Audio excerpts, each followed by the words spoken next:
Carla Floroliste et Benoît Chérel des Chroniques d'Altaïr vous invitent à l'interview de Pierre Rosenthal. Bonjour. Bonjour.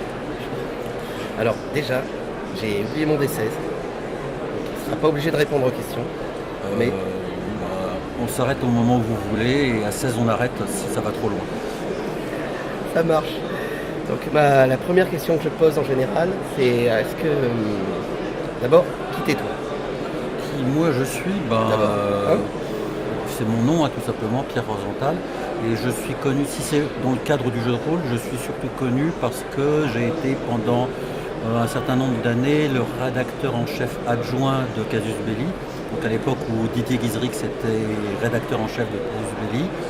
Et au moment où je suis arrivé, au moment où le magazine est passé en kiosque, donc j'ai commencé à travailler un petit peu avant, mais j'étais engagé de façon définitive quand le magazine est passé en kiosque.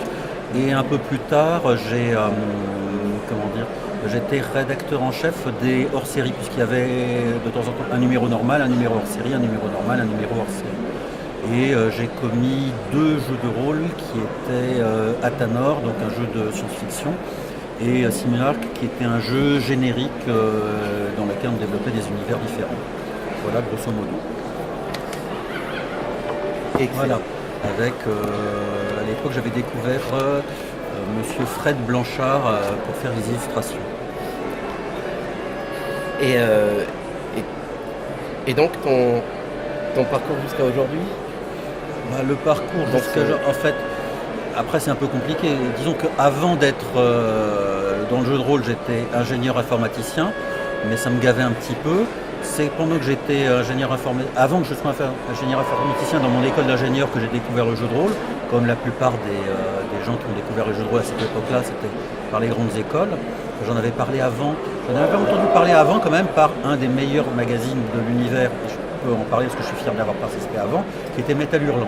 Donc Métal Hurlant, dans les début des années 80, avant des années 80, avait dit il existe quelque chose qui vient des États-Unis qui s'appelle Donjons et Dragons. J'avais été à l'EFCUB, j'avais acheté la première boîte, j'y avais rien compris.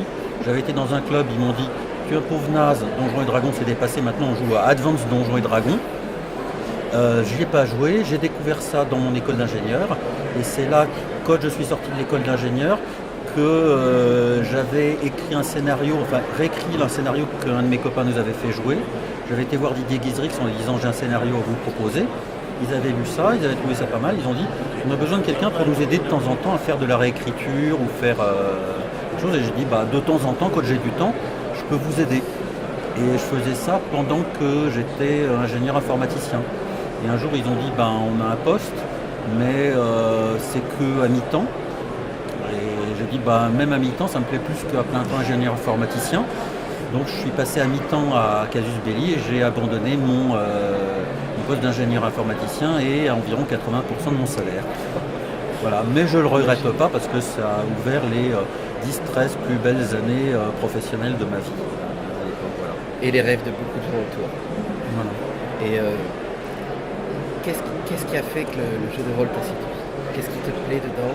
Alors en fait, le truc est très simple, c'est que j'adore les jeux, mais je ne suis pas un compétiteur du tout. C'est-à-dire que si je gagne, c'est bien, mais si je perds, je m'en fous. Et surtout, je déteste que quelqu'un en face de moi soit énervé ou fâché parce qu'il a perdu. Et donc en général quand je joue à un jeu, alors que ce soit depuis le Monopoly jusqu'à des trucs, des wargames compliqués ou des trucs comme ça, si le type en face de moi a vraiment envie de gagner, ça va pas me déranger qu'il gagne, même parfois je vais le laisser gagner, ce qui reste plutôt de le déranger. Et quand j'ai découvert le jeu de rôle, c'était pas le côté imaginaire, c'était pas le côté comme ça qui me plaisait. Ce qui me plaisait, c'est qu'on soit plusieurs à jouer en même temps et que tout le monde gagne en même temps et qu'il n'y a pas de perdant. Ou s'il y a des perdants, c'est tout le monde est mort en même temps et le meneur de jeu aussi se retrouve sans les personnages de ses joueurs, etc. Donc c'est vraiment le principe de jouer tous ensemble et de partager quelque chose ensemble. Après, c'est rajouter le fait qu'il y ait de l'imaginaire, que ça se passe dans du Medfan ou de la SF et tout, mais c'était pas franchement la première approche. Ce qui me plaisait vraiment, c'est on est tous en même temps et surtout on fait travailler pas son imagination, mais son imaginaire. Je fais une différence entre les deux. L'imagination, c'est on imagine quelque chose de nouveau, et son imaginaire, c'est il y a quelque chose qui nous est proposé et on l'imagine soi-même et on voit comment on est. Et si je veux faire un aparté, c'est là où on voit la grosse différence entre le meneur de jeu et le joueur. Le meneur de jeu, il est content parce qu'il fait jouer ses copains, c'est social, il est content d'être là. Mais quand on est joueur, on est à l'intérieur de l'aventure, on vit vraiment le truc et on visualise encore mieux que si on était dans un film. C'est plus proche à la limite d'un bouquin. C'est-à-dire qu'on est à l'intérieur de l'aventure. Quand on est meneur de jeu, on a un autre plaisir qui est le plaisir de faire participer tout le monde, de créer le scénario quand on fait le scénario ou de l'improviser quand on le voit de là. Voilà. Donc le jeu de rôle pour moi c'était vraiment ça, c'est un côté social avant tout. Pas un côté de jeu dans le sens de il y a un gagnant, il y a un perdant. C'est une question que je pose régulièrement qui prend le prolongement de ce que tu viens de dire. Quelle est pour toi la définition du jeu de rôle ? Alors, je ne pense pas qu'il y ait un intérêt à avoir une définition du jeu de rôle, en dehors du fait de la mettre dans le dictionnaire et que les gens puissent à peu près s'y répartir les jeux. Et ça m'embête quand des gens se chamaillent ou se disputent à propos de quelle est la vraie définition du jeu de rôle et l'un ou l'autre. Je sais que nous, à Casus Belli, on a vraiment eu un problème à un moment parce qu'il fallait vraiment qu'on en parle aux gens qui ne connaissaient pas du tout le jeu et si on se mettait à leur expliquer longuement ce que c'était, ils nous disaient mais c'est trop compliqué, il nous faut un truc en 2-3 phrases. Et c'est pour ça qu'on a fait à l'époque une plaquette qui était qui c'est qui veut la peau du jeu de rôle, qui veut la peau du jeu de rôle. On s'est mis à plusieurs à essayer de définir ça. Et en fait, ma plus grosse participation, et c'est là où je m'étais battu, c'est j'ai voulu qu'on rajoute ça au fait de dire c'est un jeu de société. Parce qu'à l'époque, la plupart des rôlistes, le mot d'ailleurs rôliste à l'époque n'existait pas, disaient mais non c'est un truc tellement particulier, c'est du jeu de simulation, ils parlaient des règles, ça devenait compliqué. J'ai dit mais vous savez si on dit aux gens jeu de société, ils vont comprendre que c'est des gens qui se mettent autour d'une table et qui jouent. Et à l'époque, il y avait le débat en disant oui, mais un jeu de société, c'est du Monopoly, donc il y a des plateaux, il y a des billets, il y a des dés. Et vous savez, on n'est pas très loin, on a quand même souvent des figurines. Maintenant, on a ça d'ailleurs qu'on dit jeu de plateau. On a des dés, la plupart du temps, on n'est pas obligé d'avoir des dés. Mais si on fait jeu de société, on est suffisamment proche. Et après, on dit c'est un jeu de société dont le but est de raconter des histoires avec une personne après. Je ne vais pas rentrer dans le truc de est-ce qu'il y a des jeux participatifs, est-ce qu'il y a des jeux narrativistes, etc. Et tout. Après, il y a des dérivatifs. Moi, je pense que la définition, elle n'est pas pour segmenter qu'est-ce qui est le jeu de rôle ou qu'est-ce qui n'est pas le jeu de rôle. La définition, elle est là pour quelqu'un qui n'y connaisse rien, en 2-3 phrases, se dire « Ah, c'est à peu près ça ». Donc, c'est un jeu de société dans lequel on raconte des histoires, une personne fait l'arbitre et les autres incarnent des personnages comme, et là je donne l'exemple le plus simple, c'est vous êtes la compagnie de l'anneau dans le Seigneur des Anneaux, vous ne savez pas du tout ce qui va se passer, et à chaque fois que vous arrivez dans un nouveau pays, un nouveau truc, le meneur de jeu vous raconte ce qui se passe et vous dites ce que vous faites. Voilà. Mais là déjà, on est sorti de 2-3 phrases, je suis rentré dans une explication. Ce qui est compliqué, c'est de le faire en 2-3 phrases. Mais je ne pense pas qu'il y ait un intérêt à choisir la vraie définition du jeu de rôle, parce qu'on n'arrivera jamais à une vraie définition du jeu de rôle. Il y aura toujours des choses qui sont en dehors, qui sont rattachées, qui ressemblent, et je ne pense pas que ce soit important en fait. Comme on dit, le mieux c'est d'essayer. Oui.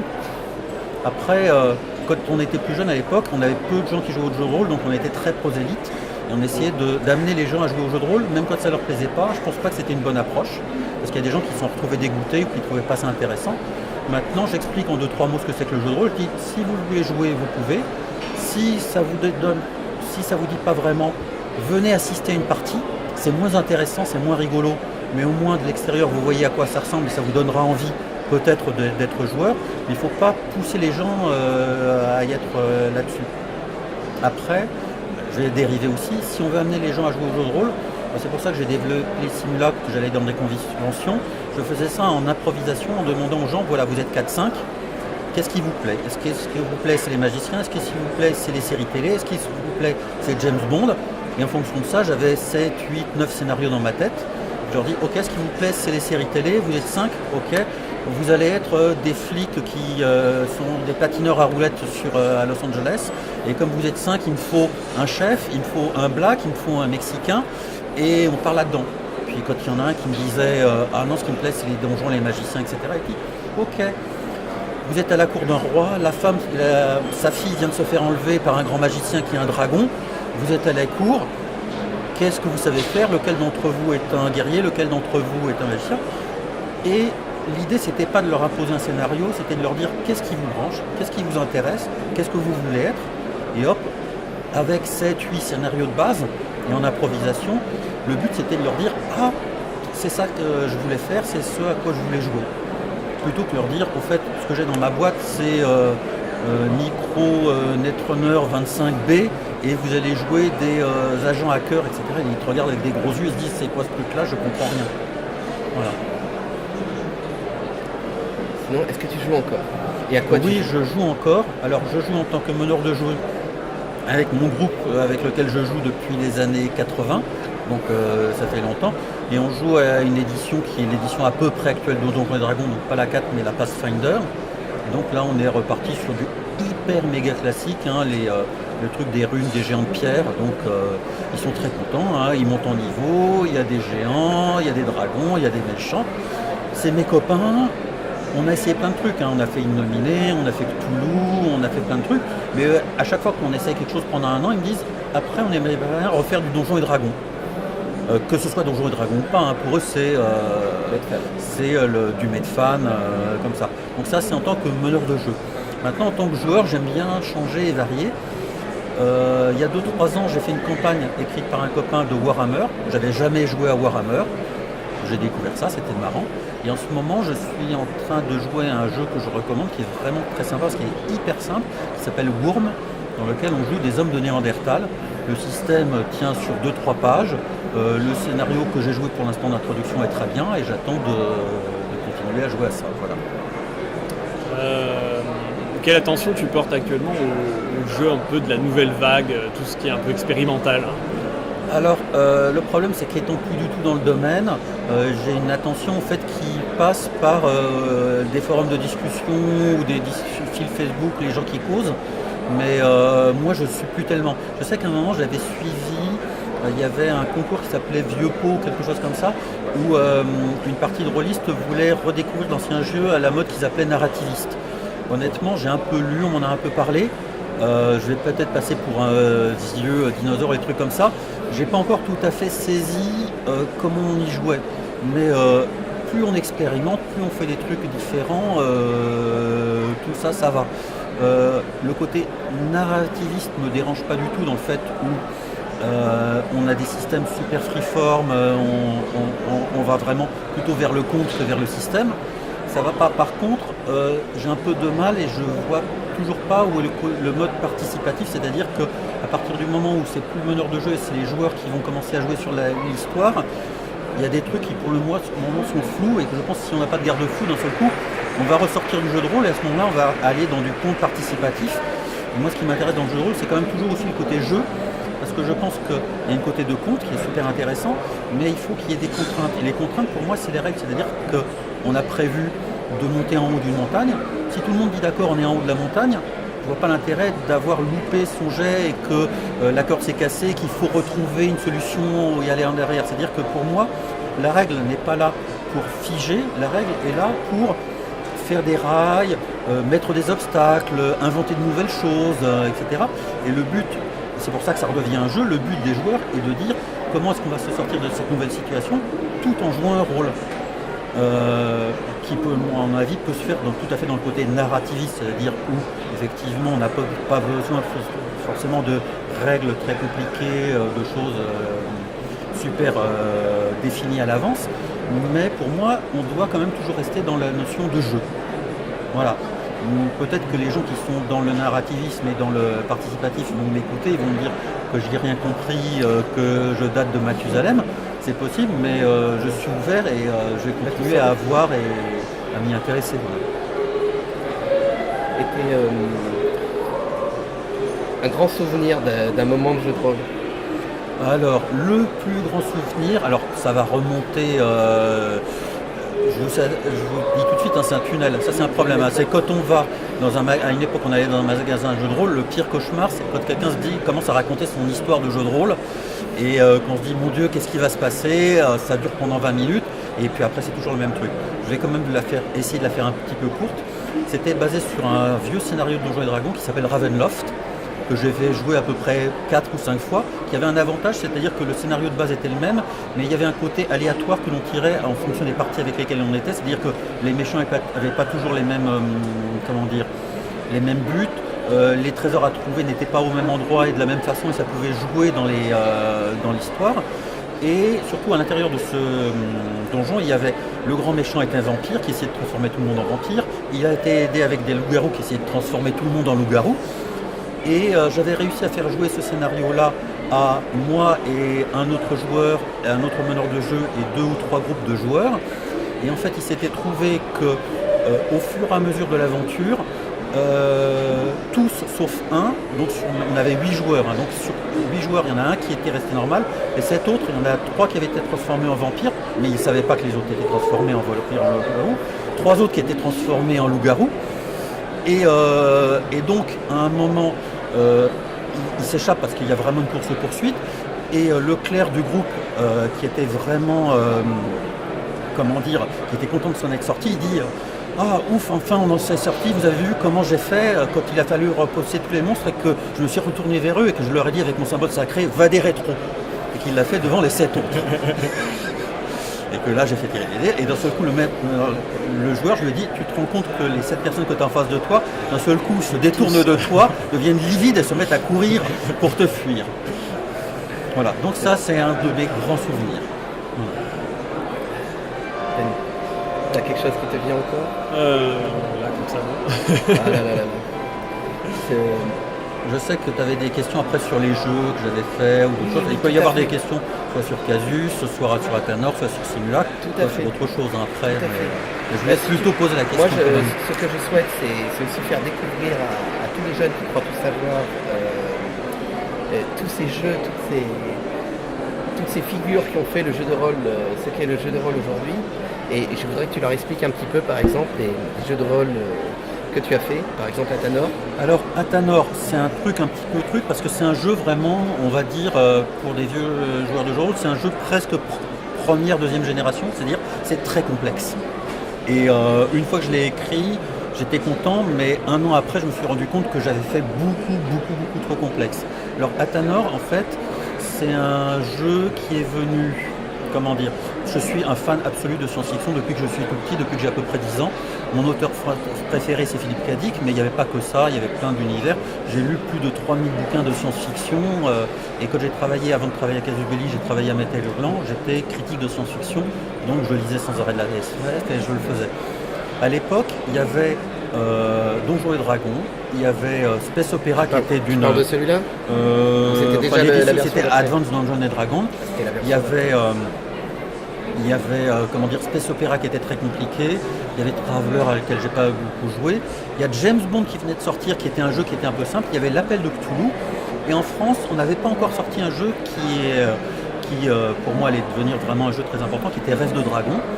Et je m'étais dit, je vais créer un jeu dans un univers que je veux faire, c'est-à-dire que moi j'adorais le Space Opera, mais j'étais vraiment fatigué de Star Trek et de Star Wars, parce que quand je parlais aux gens de science-fiction, pour moi la science-fiction, c'était la science-fiction française aussi, qui était Andrevon, qui était Stéphane Vull, des choses comme ça. C'était Philippe K. Dick, c'est-à-dire c'était pas forcément de l'espace, c'était pas forcément du combat d'armes laser dans l'espace. Donc j'ai dit, je veux faire un truc. Il n'y avait pas encore le cyberpunk, au moment où je l'ai fait, vraiment, Gibson n'avait pas encore écrit Netrunner. Enfin si, il y avait des premières idées comme ça, mais on était vraiment à la limite.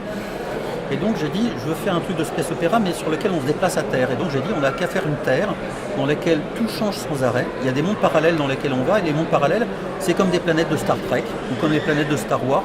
C'est-à-dire qu'on va aller dans une jungle amazonienne, et là on s'est adapté à la jungle amazonienne, et il y a une espèce de portail vers un autre monde, dont l'univers dont le monde est une jungle amazonienne.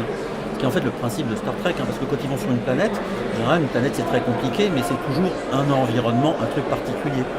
Et donc j'étais parti sur cette idée-là.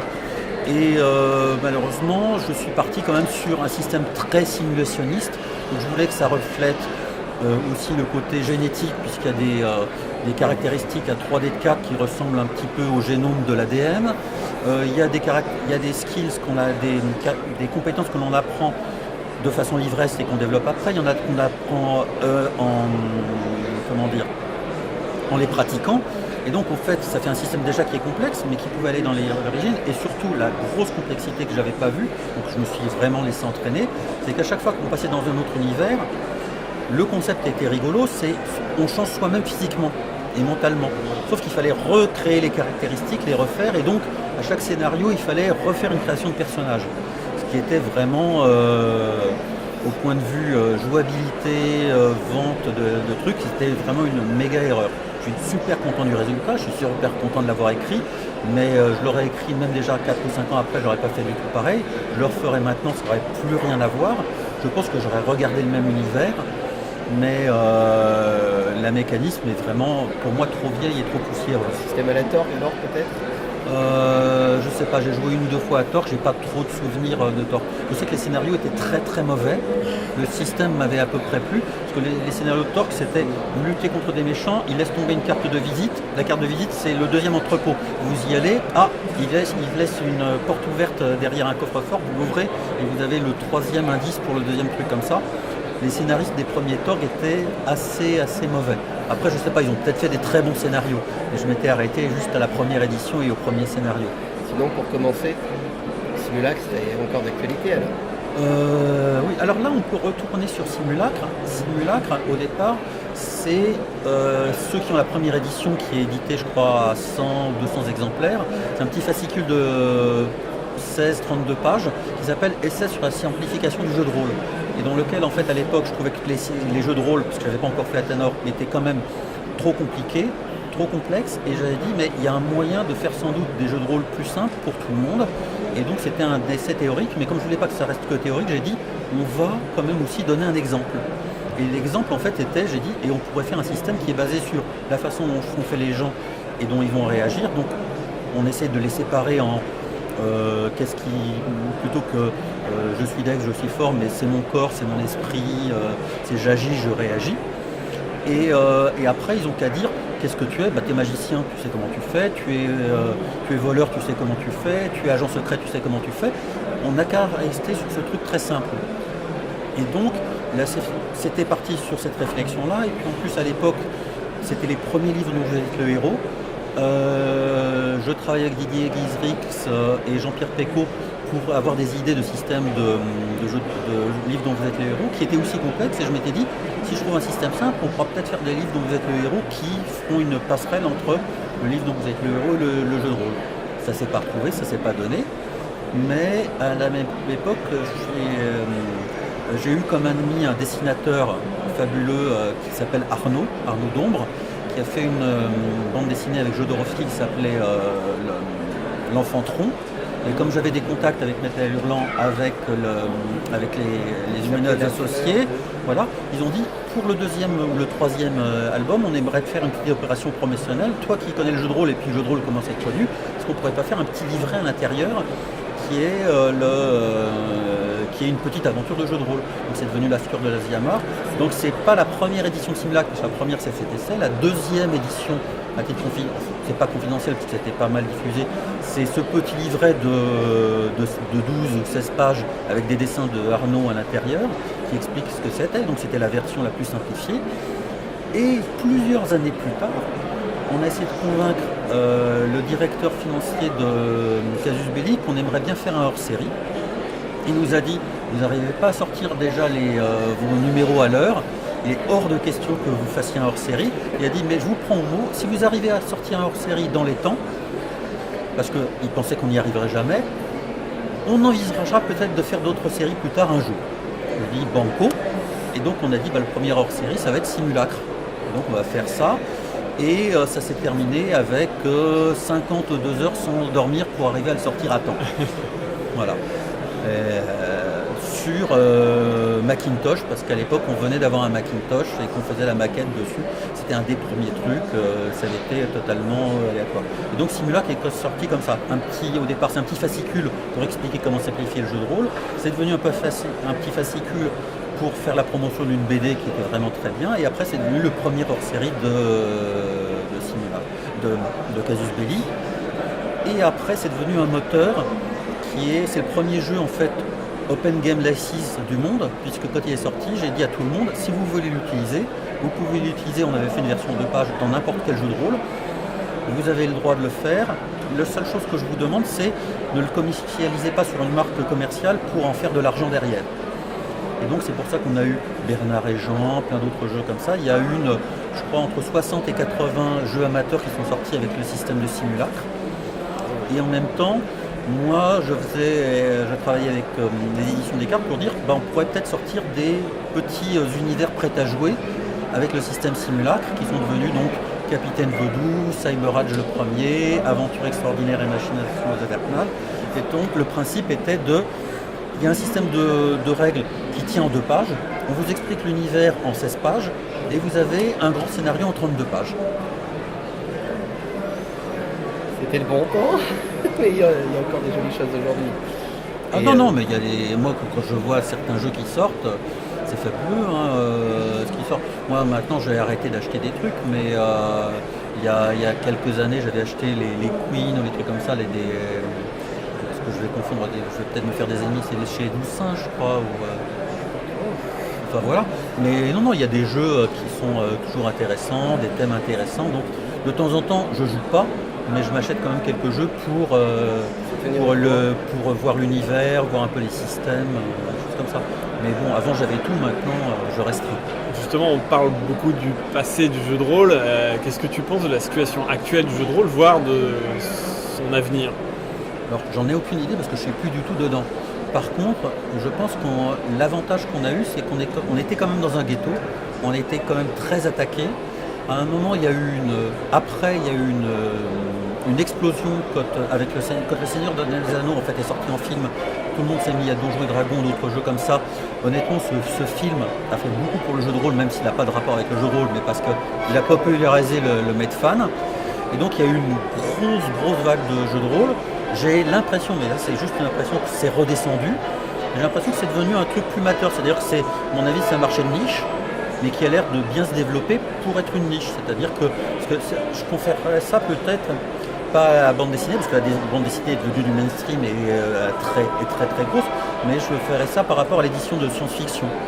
En science-fiction, il y a quelques bons éditeurs, il y a des éditeurs américains, il y a des éditeurs amateurs. Donc je pense qu'on est arrivé dans un truc plus mature dans lequel le jeu de rôle n'a plus forcément à se défendre comme il avait à se défendre pour disparaître. Je ne pense pas que le jeu de rôle va disparaître, je pense qu'il y a suffisamment de gens qui connaissent et qui fait le jeu de rôle, mais je ne pense pas par contre qu'on connaîtra forcément un développement comme on a eu avant, parce que là actuellement quand les gens veulent jouer à un jeu, ils vont plutôt faire un jeu vidéo, ils vont acheter un truc à 20, 30, 50 euros, ils vont jouer sur une console, ils vont jouer sur leur ordinateur.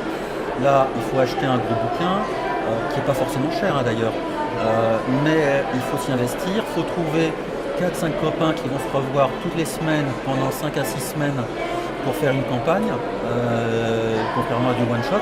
Donc je pense que la structure même du jeu de rôle fait que ça ne peut pas devenir un loisir de masse. Mais je pense que je ne vois pas de raison pour laquelle le jeu de rôle pourrait disparaître.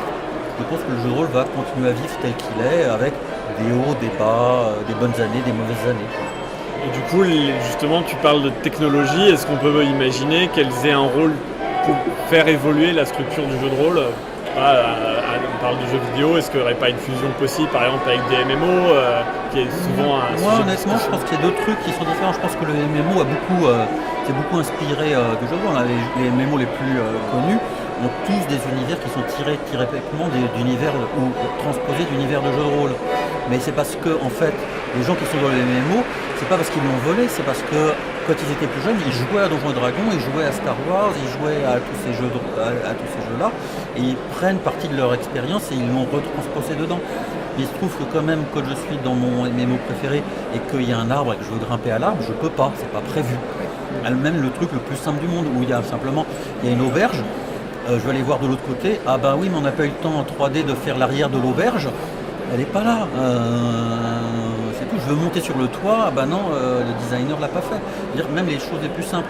Donc ça c'est le côté jeu vidéo, c'est-à-dire on est hors de l'improvisation, on est dans un cadre. Après les technologies, genre la discussion, moi à un moment j'ai un copain qui était parti travailler à Dubaï pendant un mois. On s'est dit on va essayer de le mettre en FaceTime pendant que nous on joue. C'est galère, c'est emmerdant, puis en plus on n'a pas le côté des trucs rigolos où on est en train de bouffer parce on est rarement à une table de jeu de rôle à ne faire que du jeu de rôle. On va boire un petit café, il y en a un qui va sortir et qui va fumer, les autres qui racontent une connerie qui n'a pas de rapport avec le jeu. Si on est obligé de mettre des interfaces technologiques pour déplacer à ça, ça va pas. mais je sais pas, j'ai des copains qui ont testé, je crois, des 20 ou des choses comme ça, des systèmes, ils ont été plutôt contents parce que entre ça et ne pas jouer du tout, ils préféraient quand même se retrouver et être à 5 ou 6 avec des gens qui se sont connus et qui étaient éloignés, d'arriver à retrouver ça. Et après là, ils vont pas recréer une nouvelle table, ils vont pas réinviter de nouvelles personnes, c'est des gens qui jouaient déjà ensemble, qui se connaissent, qui reviennent dessus. On peut peut-être rajouter une ou deux personnes. Moi, l'essence du jeu de rôle, c'est pour ça que je dis c'est ce jeu de société, c'est on est 4-5 personnes qui se connaissent, des copains ou pas des copains, qui vont devenir des copains ou pas des copains, on n'en sait rien, mais on est autour d'une table, on discute. Moi, c'est ça l'essence du jeu de rôle.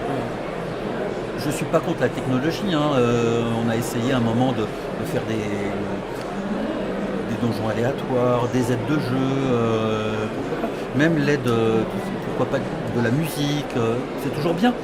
Mais pour moi, ça reste de l'accessoire par rapport à ce qui est le cadre, le fond même du jeu de rôle, qui est un jeu de société entre personnes qui se racontent des histoires. Tout à l'heure, tu disais avoir quitté ton travail t'a amené à vivre les 13 années les plus riches de ta carrière. Ouais. Est-ce que tu peux détailler un peu en quoi est-ce que ça a changé ta vie professionnelle ? Ma vie professionnelle, c'est simple. Avant, il faut savoir quand on est lycéen, on ne sait pas trop ce qu'on veut faire. Moi, ce que je voulais faire, c'était ingénieur du son, parce que je voulais être Phil Spector ou rien. C'est-à-dire que je voulais mixer les albums de Pink Floyd ou travailler avec Frank Zappa, voilà. Et donc, on m'a dit à l'époque, c'est compliqué, il faut faire des études techniques. Je vais faire une grande école, je vais faire une école d'ingénieur et tout. J'ai fini informaticien, je suis retrouvé dans une boîte où il fallait faire des lignes et des lignes de code. Chaque fois que je voulais faire une modification, il fallait que je demande des autorisations, il fallait que je passe par une hiérarchie, j'étais dans des structures super compliquées, c'était pas fun du tout. Et pendant ce temps-là, dans mon école, j'avais découvert le jeu de rôle.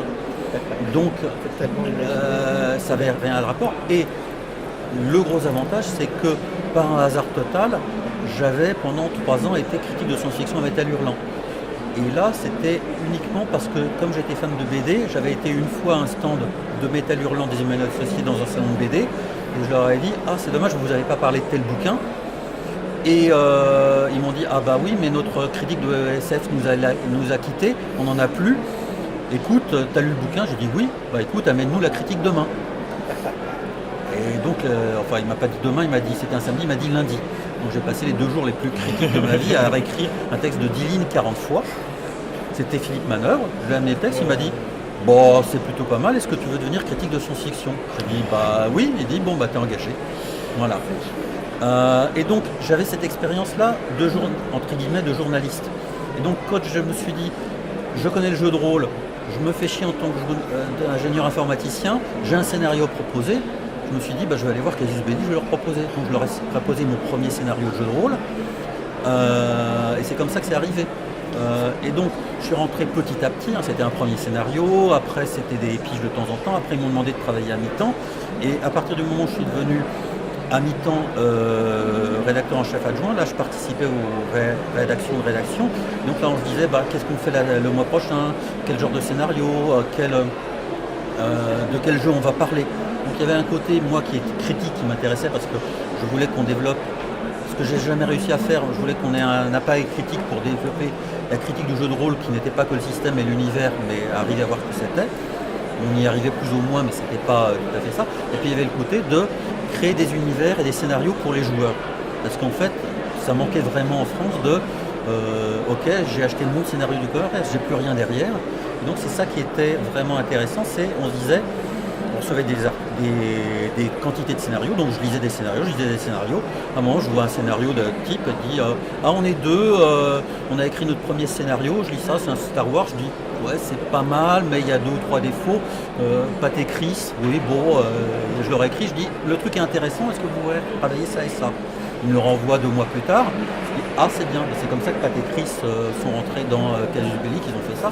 Maintenant, ils écrivent des bouquins, chacun de leur côté. Ça, c'était le côté scénario. C'était pareil avec des univers, c'était pareil avec les dessinateurs. Là, j'étais, entre guillemets, pas jaloux, mais en même temps très intéressé par ce que vous voyez Didier, parce que Didier Guizeric, c'était un dessinateur, lui, il avait un œil colossal quand il recevait des dessinateurs. Il leur disait c'est bien, c'est pas bien. Enfin, il disait jamais c'est pas bien d'ailleurs, Didier. Il disait toujours ça, tu pourrais l'améliorer en travaillant tel côté anatomique, ça tu pourrais l'améliorer en faisant telle perspective, etc. L'idée n'a jamais été dans le négatif, hein, j'étais toujours dans le positif en donnant des trucs comme ça. Et moi qui étais fan de BD, fan de trucs comme ça, j'étais fasciné par ça. Et donc quand on a dû créer des univers, moi ce qui me plaisait c'était de mettre ensemble des gens qui allaient écrire des scénarios, créer des univers et des dessinateurs qui amenaient, soit qui se mettaient au service de l'histoire, soit à l'inverse, qui amenaient des illustrations et de lesquelles on essayait de créer des univers à partir de ces illustrations. Donc je crois que par exemple, il y a eu 2 ou 3 univers comme ça. On est parti d'illustrations, on a créé un univers. Ça c'était Jarandel, ou des choses comme ça qui étaient avec Franck Dion. Il y en a d'autres, par exemple La Élite. C'était une idée de Jean Balcezac qui travaillait avec nous à distance à Metz. On s'était dit on va faire un univers et donc on s'est mis à 5-6 personnes différentes en se disant on va créer un univers et on va affecter une partie de l'univers à une personne, une partie de l'univers à une autre, et après on essayait de trouver des dessinateurs ou des gens pour le faire. Donc c'est ça que je trouvais très riche et qui était vraiment génial, parce qu'en plus les personnes avec lesquelles on travaillait étaient sympas, adorables, personne ne se prenait la tête, voilà, il n'y avait pas de question de je suis le chef, je ne suis pas le chef. De toute façon, personne ne gagnait vraiment de l'argent, donc il n'y avait pas vraiment de problème là-dessus derrière. Et puis surtout, on était tous en train de se dire qu'il faut qu'on fasse le meilleur boulot possible pour que les gens qui jouent au jeu de rôle soient le plus contents possible pour avoir envie de continuer à jouer au jeu de rôle. Et là, c'est pour ça que je fais exprès de dire les gens qui jouent au jeu de rôle ou les joueurs de jeu de rôle, parce que pendant les 5-6 premières années, vous n'avez qu'à regarder les premières Casus Belli, c'était tous joueurs de jeu de rôle. Et un jour on s'est dit mais on n'y arrivera jamais, on n'arrive pas à communiquer. Joueur de jeu de rôle c'est trop long, il faut trouver un truc très court. Et on a inventé le terme quand on a dû faire la plaquette qui veut la peau du jeu de rôle. Parce qu'il y avait eu des émissions de Mireille Dumas, les émissions de Avis de recherche, des émissions plein. Le Figaro, Le Monde, etc. On a dit si on fait une plaquette et qu'on dit joueur de jeu de rôle à chaque ligne, ça ira pas, il faut faire un nom. Donc on a fait un comité avec Chronique d'Outre-Monde, Dragon Radieux, 4 ou 5 éditions, des trucs comme ça. Et le consensus a été, tout le monde était d'accord, sauf un, à Roller. Créer une plaquette qui veut la peau de jeu de rôle, donc diffusée par plusieurs éditeurs, plusieurs magazines en même temps. Et donc le consensus de tout le monde avait été de choisir Roller. Et il se trouve que tout le monde était d'accord, sauf moi, où j'avais milité par Rolliste, mais comme ça avait été démocratique, on avait voté, j'avais perdu. Donc le Casus Belli d'après, c'était à une époque où on faisait un sondage tous les mois. J'avais dit, tiens, comme c'est moi qui écrivais le sondage, j'ai dit, au fait, on a fait une plaquette, mais on était bête, on vous a pas demandé votre avis, qu'est-ce que vous préférez entre roller et rolliste? Et comme le sondage, à la fin du mois, a fait 90% sur rolliste, j'ai dit, oh ben... la démocratie est gagnée, on va faire rolliste. Il se trouve que, heureusement, parce que j'avais fait réécrire rolliste dans tout le magazine avant qu'on ait eu les résultats, sinon on aurait été en porte-à-faux, mais j'étais à peu près convaincu que ça gagnerait. Et pour éviter, après, juste, il y a des éditeurs qui voulaient se servir de rolliste pour créer des éditions rolliste et gagner l'argent dessus. Donc dans le mois qui a suivi, j'ai déposé le mot rolliste, donc il est à l'INPD sous mon nom, pour que personne ne puisse l'utiliser de façon commerciale. Donc il n'est pas encore dans le dictionnaire, mais il est déposé en tant que marque pour que, de toute façon ça ne me dérange pas, tout le monde a le droit de l'utiliser dans le monde entier, il ne faut pas empêcher les gens de l'utiliser et en leur faisant payer des royalties. Tu me laisses rester clair la fleuroliste alors? Ah oui, sauf que tu n'as pas marqué un haut accent circonflexe. Oui. C'est pas le premier qui me le fait remarquer. Voilà. Bah, je crois qu'on est malheureusement on est un peu pressé par le temps. Merci beaucoup en tout cas pour cette interview. J'ai pas amené mon assistant Cristal pour savoir ce qui va se passer dans le futur. On a l'habitude de regarder dans les boules de cristal, mais... Voilà. Merci en tout cas Pierre Rosenthal.